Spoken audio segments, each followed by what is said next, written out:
Colonel Shukla, सबसे पहले अब मैं आपके पास आऊंगा, क्योंकि देखिए चीन की तरफ से जो बयानात सामने आ रहे हैं क्वाड की मीटिंग को लेकर, वो साफ तौर पर बता रहे हैं कि बीजिंग में किस तरह की हलचल इस वक्त देखी जा रही है।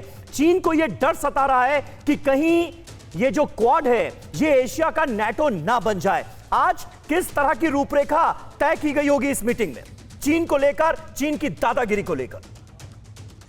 बिल्कुल उनका सोचना सही है, क्योंकि जो क्वाड का फॉर्मेशन हुआ था उसका फॉर्मेशन का मेन नुक्ता जो यही था कि वो चाइना के। थोड़ी सी दिक्कत आ रही है कर्नल अनुराग शुक्ला, थोड़ी सी दिक्कत आ रही है आपके ऑडियो में। हाँ ठीक हो गया, कंप्लीट करें आप जी। ये मैं कहना चाहता हूं कि जो मुद्दा है बिल्कुल सही है, और जो क्वाड का फॉर्मेशन हुआ था, क्वाड का फॉर्मेशन का जो बेसिक एम है वो है चाइना को रिस्ट्रिक्ट करना, और इस चीज को ध्यान में रखते हुए जो आज मीटिंग हो रही है वो भी चाइना ओरिएंटेड ही है।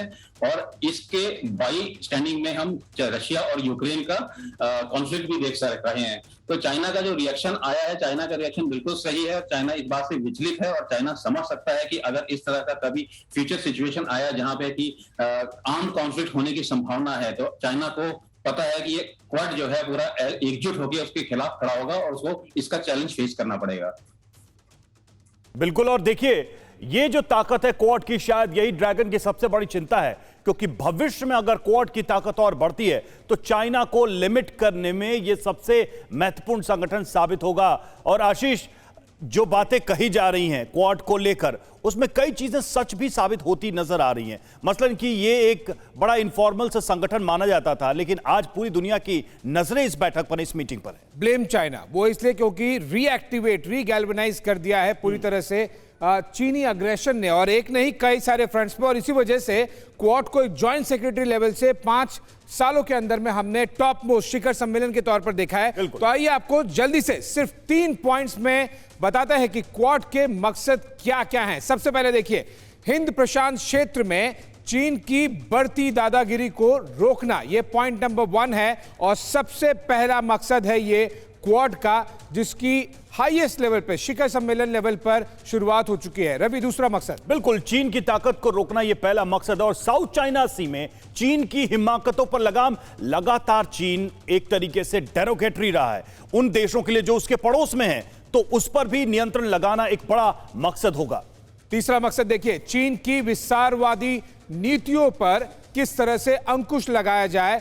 क्वाड, न केवल क्वाड बल्कि अब जिस तरह से इकोनॉमिक फ्रेमवर्क बनाया जा रहा है, कुछ और छोटे देश भी जो कि चीन को पसंद नहीं है, ऐसे देशों को शामिल करके उसकी विस्तारवादी नीति को, जो कि एक एक्सपेंशन अप्रोच ग्लोबल लेवल पर लगातार बताया जा रहा है, चीन उसके संकेत देता रहा है, उस पर अंकुश लगाना तीसरा और सबसे बड़े महत्वपूर्ण मकसदों में से एक। अंकिता? जी हाँ, क्वाड में 4 देश और सबका दुश्मन एक है आशीष। और तो कुल मिलाकर क्वाड का सबसे बड़ा काम है चीन की चालबाजियों पर लगाम लगाना।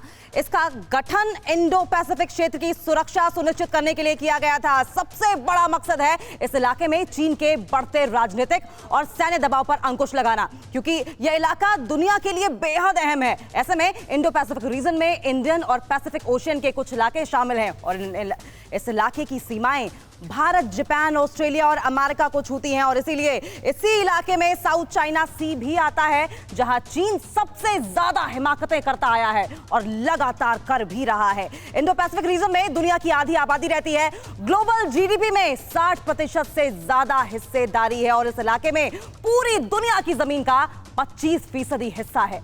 दुनिया के समुद्री क्षेत्र का 65% हिस्सा इसी इलाके में है, और दुनिया का 60% समुद्री व्यापार भी इसी इलाके से होता है। और यही वजह है कि चीन पर शिकंजा कसना बहुत जरूरी हो जाता है। अड़ी, सोमवार से शुक्रवार शाम 6 बजे सिर्फ TV9 भारतवर्ष पर।